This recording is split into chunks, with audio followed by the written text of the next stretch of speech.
Հարգելի հետևորդներ, սա էլ մեր մեղվի ծակերն է, այսպես ասած պեճա է տվել,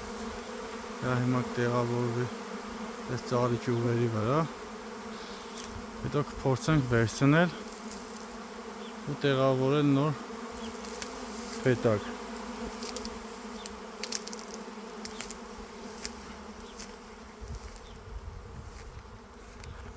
Այ այս պետակից են դուրս գալիս։